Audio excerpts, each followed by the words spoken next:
우리가 지난 주일부터 2박 3일 동안 수련회를 하게 됐는데 꼭 펜션 같은 집을 저희에게 제공해 주셨어요. 모 집사님, 변 집사님 두 분이 참 제 마음속에 이렇게 뿌듯하게 지금 자리 잡고 있는데, 이분들이 이렇게 정말 자기 어떻게 보면 자기 개인적인 그런 시간들 그냥 다 뺏기는 것 같아요.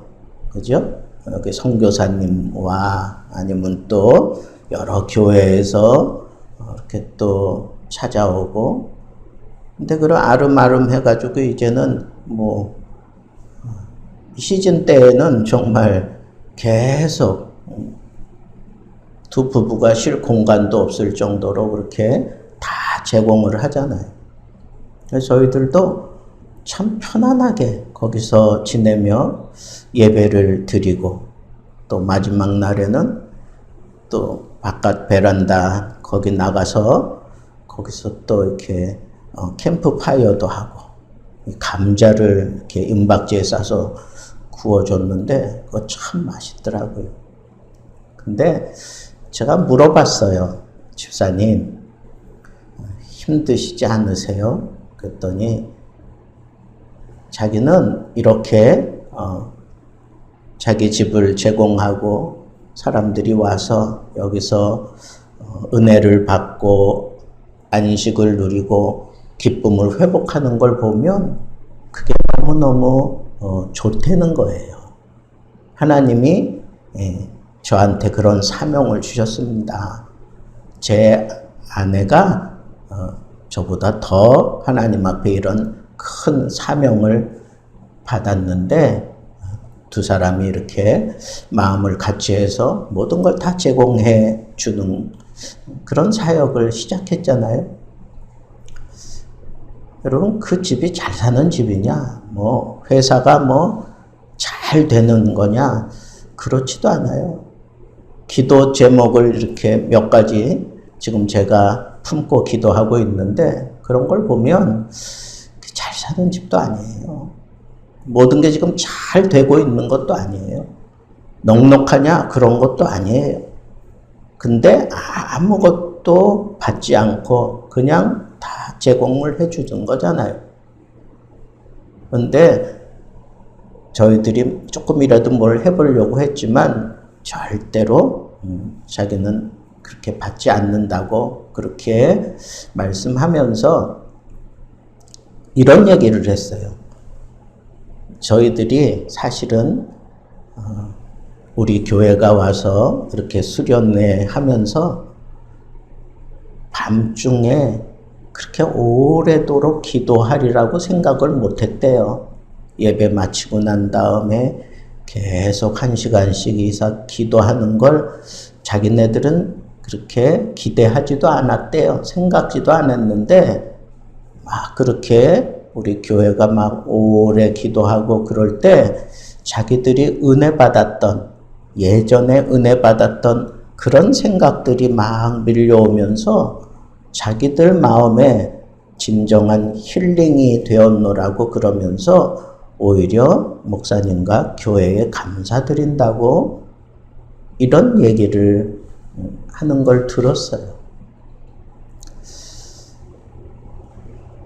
여러분, 저는 우리 교인들이 이런 사명자들이 많이 생겼으면 좋겠다. 그거 사명으로 하는 거예요. 그렇지 않아요? 그거 사명으로 하는 거라고. 근데 저는 여러분들에게 변화산 기적에 대해서 말씀을 하면서 아주 강조했던 게 기도였어요. 그래서 우리가 저녁에 밤에 계속 기도했는데 저도 사실은 놀랐어요. 여러분들이 미동도 하지 않고 한 사람도 흐트러지지 않고 계속해서 이렇게 1시간 이상 같이 기도를 따라오리라고는 사실은 저 자신도 그렇게 크게 기대하진 않았는데 모든 사람들이 다 그렇게 기도를 열심히 했어요. 그런 걸 보면서 우리 교회에 하나님께서 크게 은혜 베푸시고 계시는구나. 하나님께서 우리 교회에 큰 복을 베풀려고 하시는구나 하는 그런 확신이 들었어요. 그때가 언제인지 모르지만 반드시 하나님께서는 우리 교회 한 사람 한 사람 모두에게 하나님께서는 크게 복을 주시리라 하는 그런 확신을 저는 제 마음속에 품고 거기서 떠나왔습니다. 여러분, 수련회 때 받은 은혜, 그렇게 기도 열심히 하고 또 기도 하겠다고 그렇게 다짐들을 하고 내려와서 여러분 어땠어요? 평안했습니까? 기도가 잘 되십니까? 또 이런 기도 생활을 통해서 여러분 더 깊은 그런 은혜의 세계로 들어가며 그렇게 살고 계십니까? 아니면 내려오자마자 갑자기 이상하게 일들이 막 꼬이고 막 짜증나는 일이 생기고 아니 이럴 리가 없는데 이상하게 막 나를 그냥 막 부하가 나도록 만들고 막 그런 상황들이 내 앞에 막 벌어지지 않던가요? 평상시보다 더 심각한 그런 시험거리들이 나한테 막 밀려들고 그러지는 않았습니까? 변화산에서 내려온 그 세상은 어땠어요? 예수님조차 변화산에서 내려왔을 때 제일 먼저 만난 게 뭐예요? 귀신 들린 그 아들 고쳐달라고 하는 그 아비의 부르짖음이었어요. 당신의 제자들에게 고쳐달라고 했는데 능히 고치지 못하더이다. 만약 주님께서 하실 수 있다면 내 아들을 고쳐주면 좋겠습니다. 그랬을 때 예수님이 뭐라 그랬어요? 할 수 있거든이 무슨 말이냐? 할 수 있거든이 무슨 말이냐? 믿는 자에게는 능치 못할 일이 없느니라. 다른 성경에는 이 패역하고 믿음이 없는 세대여. 오늘 본문 말씀에 보면 예수님께서 그 제자들에게 당부하신 말씀이에요. 무슨 당부를 했습니까? 너희들 항상 기도해야 돼. 항상 기도해야 돼. 그래야 낙심하지 않을 수 있어. 항상 기도하고 낙심하지 말아라. 그러면서 예수님께서 비유를 들었어요. 근데 그 비유를 들었는데 거기 여러분 잘 보면 어떤 도시에 하나님을 두려워하지 않고 사람을 무시하는 재판장이, 여러분 재판장이 땅땅땅 두들기면 그냥 그대로 되는 거잖아요. 재판장이 그러면 그냥 그렇게 되는 거예요. 여러분 혹시 야구 좋아하세요? 야구. 응? 근데 야구에서 이 심판이 뒤에서 스트라이크, 볼, 뭐 이런 걸 그냥 그때그때마다 이렇게 불러주잖아요. 근데 화면으로 볼 때 이건 분명히 빠졌어요. 볼이야. 근데 그 뒤에 심판이 스트라이크 그러면 그냥 스트라이크야. 그거 가지고 왜 그러냐 뭐 이러냐 뭐 살짝 가볍게 그렇게 이렇게 어필하는 거 정도는 이 심판이 봐주지만 막 그냥 무슨 쓴소리를 하거나 뭐 얼굴을 찌푸린다거나 아니면 손가락질하거나 아니면 뭐 정면으로 도전하는 듯 싶다? 그러면 당장 아웃이야. 그냥 쫓겨나는 거예요. 그 자리에서. 게임에서는 더 이상 참여할 수가 없어요. 대단해요, 권위가. 그렇게 딱딱 재판하는 사람같이 그렇단 말이에요. 억울한 일이 왜 없겠어요? 있어요.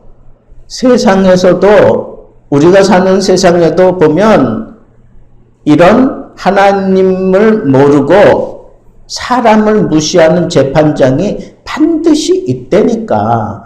그게 우리가 사는 세상이라는 거예요. 예수님이 그걸 지금 강조하고 있어요. 그런 세상에 살면서 우리는 어떻게 살아야 되는데, 억울한 일 당했을 때 내가 막 화를 내고 그냥 싸우면서 그걸 지켜가라고 그렇게 예수님은 가르치지 않았어요. 그런데 억울한 걸 어떻게, 괴로운 걸 어떻게, 그러면서도 내가 하나님의 사람으로서의 당당함, 그리고 그 권위를 내가 지켜갈 수 있어야 된단 말이에요. 그런데 그럴 수 없는 세상에 지금 우리가 살고 있다는 거예요. 그런데 한 과부가 억울한 일을 당했어. 억울한 일을 당해서 이 재판장에게 찾아가서 내 원한을 풀어달라고 그렇게 계속 찾아가는 거예요. 그런데 보면 얼마 동안 이 재판장이 그 억울한 상황 풀어달라고 그럴 때 거들떠도 안 봤어. 들어주지 않았어. 그런데 가만 보니까 이 과부가 계속해서 찾아오는 거예요. 그러니까 이 재판장이 생각할 때 어떻게 생각했어요? 나는 스스로 그렇게 얘기해요. 나는 하나님을 두려워하지도 않고 사람을 무시하는 그런 재판장인데, 자기가 스스로 그렇게 얘기를 해요. 그런데 이 과부가 계속 찾아오는 게 귀찮다 이거야. 나를 번거롭게 만든다. 이 얘기는 뭐예요? 짜증나게 만든다는 거야. 나로 하여금 막 그냥 깜짝깜짝 놀라게 만드는 거야. 에이, 설마 오늘은 안 오겠지. 근데 문을 열었는데 거기 여전히 그 자리에 있는 거야. 자, 여러분, 그러면 막 사람이 막 그냥 짜증나고, 그게 또 계속되면 막 어떤 때는 두렵다니까? 그 자리 피하고 싶어가지고 막 그런 게 그냥 연상이 된 거예요. 이 재판장이. 그러니까 어떻게 했어요? 늘 와서 나를 괴롭힐 것 같으니까 차라리 내가 저 원한을 내가 풀어줘야 되겠다. 그리고 풀어준다는 거예요. 여러분, 우리가 이 세상을 살아가는 지혜를 여기서 이제 우리가 깨달아야 돼요. 그러면 우리도 이 과부처럼 물귀신 작전을 쓰자 이런 겁니까? 아니에요. 그게 아니에요. 그 다음 말씀에 보면 이렇게 나와요. 하물며 하나님께서 그 밤낮 부르짖는 택하신 자들의 원한을 풀어주지 아니하시겠느냐. 여러분, 세상의 재판장, 하나님을 모르고 그리고 사람을 무시하는 재판장도 그렇게 찾아와서 아주 그냥 번거롭게 하면 그게 싫어서라도 그냥 그렇게 풀어주는데, 하물며 택하신 자들의, 하나님께 은혜 받고 하나님의 자녀된 자들의 그 원한을 풀어주시지 않겠느냐 그랬어요. 그렇지 않겠느냐. 그러면서 또 그렇게 얘기해요. 하나님께서 이 택하신 자들의 원한은 풀어주면서 또 그들에게 오래 참으시겠느냐?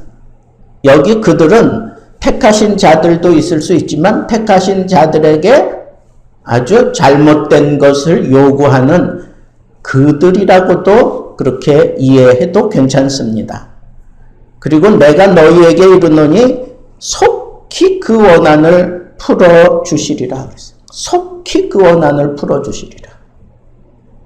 여러분, 우리에게 그런 특권이 있다는 거야. 우리는 하나님이 우리에게 응답하실 때 하물며 세상의 재판장, 그렇게 비도덕적이고 그렇게 비양심적인 그 세상의 재판장도 어떤 상황이든지 간에 그 원한을 풀어주게 되어 있는데, 하물며 택하신 자들의 그 억울함을 하나님께서 하나님의 자녀들에 대해서 풀어주시지 않겠느냐. 하물며 하나님, 하물며 그 하나님의 사랑을 받는 우리들. 여러분, 우리는 세상의 차원과는 다른 그런 상황에 있다는 거예요. 또 그뿐 아니잖아요. 이 택하신 자들이 이 세상의 과부에게 배워야 돼.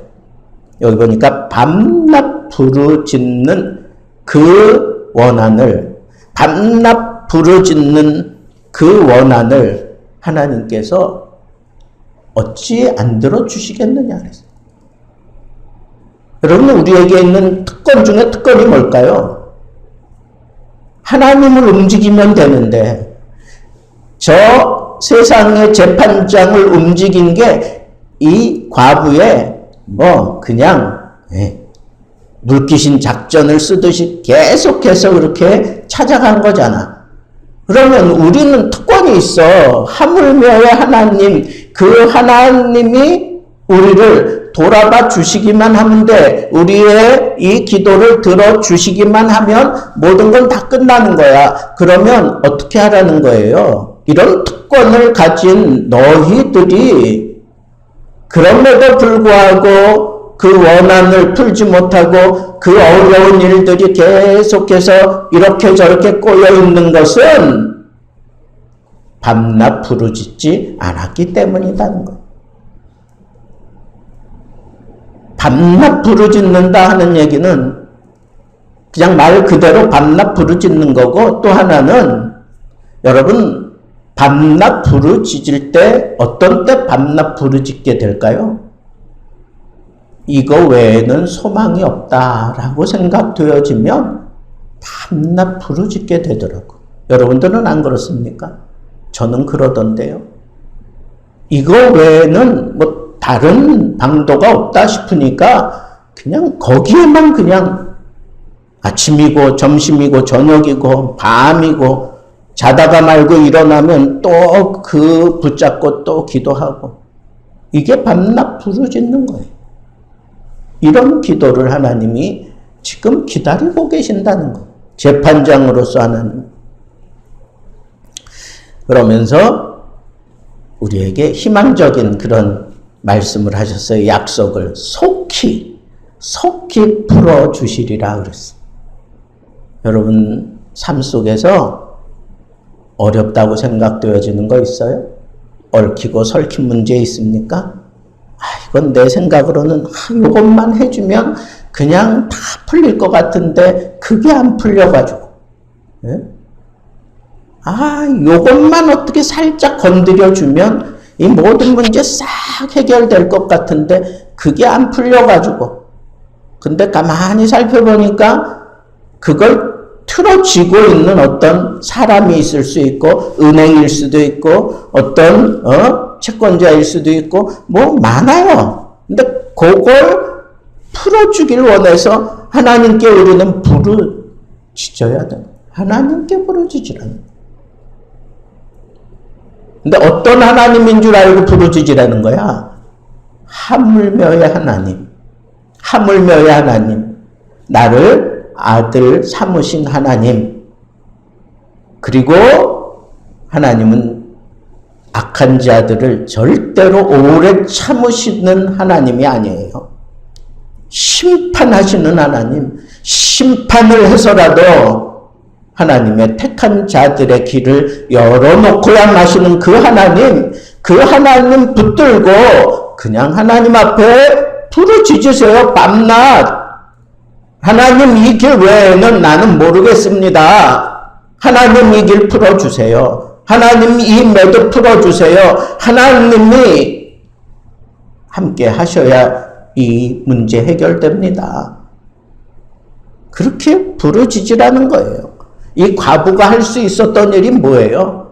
밤낮 재판장 앞에 가서 엎드리는 거, 그거 외에는 할 게 없잖아. 여러분, 다른 데로 자꾸 가지 마. 뭐 다른 데 신경 쓰지 마요. 뭐 다른 어떤 사람이 도와주고 뭐 이런 거 저런 거 막 될 것 같아. 아니라니까. 우리가 하나님 앞에 특별 어떤 권세를 쓰려면 바로 하나님이 우리에게 허락하신 이 기도의 권세, 이 기도의 권세를 쓰라는 거야. 그냥 하나님 앞에 엎드려서 밤낮 부르짖으세요. 이거 외에는 나는 다른 길이 없습니다. 그러니 하나님 풀어주세요. 이게 밤낮 부르짖는 기도예요. 그러면서 예수님이 처음에 하신 말씀이 뭐예요? 항상 기도하고 낙심하지 말아라 하면서 들은 예화잖아. 여러분, 우리가 사는 세상은 자꾸 낙심케 하는 세상이야. 아무것도 아닌 일을 가지고 자꾸 낙심하게 돼. 그리고 내 힘으로 감당할 수 없는 일을 만나면 내가 낙심하게 돼. 이건 도무지 생각지도 못했던 그런 뚱딴지 같은 일에 뒤통수 맞으면 사람은 다 낙심하게 되어 있어요. 설마 내가 그렇게 아끼고 사랑했던 그 아들이 나를 배신하고 나를 궁에서 내쫓고 나를 죽이려고 저렇게 막 그냥 뒤쫓아오는 그 상황을 보면서 다윗도 낙심했잖아.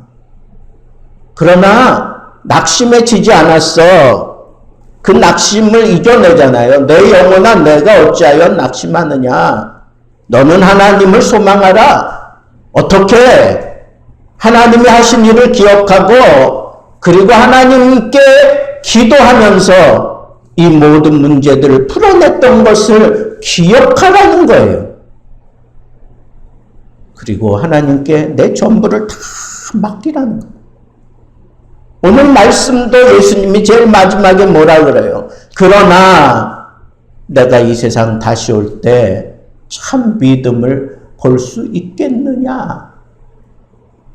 지금 제가 여러분들에게 풀어준 그 말씀 그대로 믿어지는 것, 그 믿음을 가지고 여러분들이 여러분들의 삶 속에서 그대로 실현하는 게 그게 믿음인데, 우리 주님이 안타까워하면서 그런 믿음을 실현하는 자들을 내가 볼 수 있겠느냐라고 한탄하셨다니까. 아니, 이렇게 단순한 원리도 왜 우리는 지키지 못할까요? 왜 우리는 이 단순한 이 비밀을, 이 단순한 해답을 왜 우리는 풀어내지 못하는 걸까요? 해답은 거기 있어요. 기도를 하되 어떻게 기도하라 그랬어요? 항상 하라는 거야, 항상. 아, 오늘은 내가 이만큼 기도했으니까 내일은 좀 쉬어야지. 내가 이런 문제를 기도하면서 풀어냈으니까 이제 어떤 문제가 나한테 와도 나는 다 감당할 수 있어. 이전엔 내가 이런 능력을 행하면서 내가 이거 다 풀어냈잖아. 그건 항상 기도하는 게 아니야. 그 간질병자 고치지 못했을 때 제자들이 다 고쳐주신 그 주님 앞에 스스로 물었잖아요. 주님, 우리는 왜 고치지 못했습니까? 이전에 우리가 주님께 권능을 받아 나가서 복음 전하고 그럴 때 귀신도 쫓아내고 병자도 다 내가 고쳤는데 왜 이번에는 하지 못했습니까? 그랬을 때 예수님이 하신 말씀이 뭐예요? 기도 외에는 이런 능력이 나아갈 수 없느니라. 기도 외에는 기도하고 싶지 않으세요? 기도해야 되겠다는 생각 들지 않으세요? 항상 기도하는 거. 항상 기도하는 거. 여러분, 저는 이 기도라는 이 단어가 참 좋아. 빌 기자, 빌 도자예요. 빌고 비는 게 기도야. 내가 어떻게 기도할까? 내가 어떤 말로 그렇게 하나님 앞에 기도할까? 걱정할 거 없어. 그냥 비는 거야. 하나님, 내 처지 아시죠? 하나님, 그냥 하나님 그러고 그냥 울기만 해도 하나님이 보실 때 그게 기도야. 뭘 우리 인간의 말로 뭐 하나님의 마음을 어떻게 다 뭐 이렇게 아유 그런 생각하지 말어. 그냥 가서 엎드려 그리고 내 속에 있는 거 그대로 그냥 표현하면 되는 거예요. 빌고 비는 건데 그것도 못해. 그러다 보면 성령의 기름 부음이 우리에게 임하고 그러므로 말미암아 우리에게 기도가 터지고 방언이 터지고 은사가 나타나고 막 이런 역사가 일어난단 말이에요. 기억하세요. 기도를 하되 항상 기도할 때 쉬지 말고 기도하라. 범사에 감사하라. 이 모든 것이 너희에게 이루어지리라고 그렇게 약속했어요. 여러분, 은혜 받았으면 이제 좀 쉬어야지. 그냥 이대로 그냥 지켜질 거야. 착각하지 마세요. 어떻게? 항상 기도하지. 항상 기도하자. 그래야 우리가 근심하지 않게 돼요. 근심이 많은 세상이고 근심케 하는 그런 세상에 우리가 지금 들어와 있어요. 근데 우리는 근심하지 않고 살아갈 수 있어. 어떻게? 항상 기도하면 돼. 항상 기도하면 돼. 한번 해보세요. 그래서 여러분 삶이 근심, 걱정하지 아니하고 날마다 베풀어 주시는 그 하나님의 놀라운 은혜 속에서 강하고 담대하게 하나님 영광 드러내는 그런 멋진 삶을 살게 되기를 우리 주님의 이름으로 축복합니다.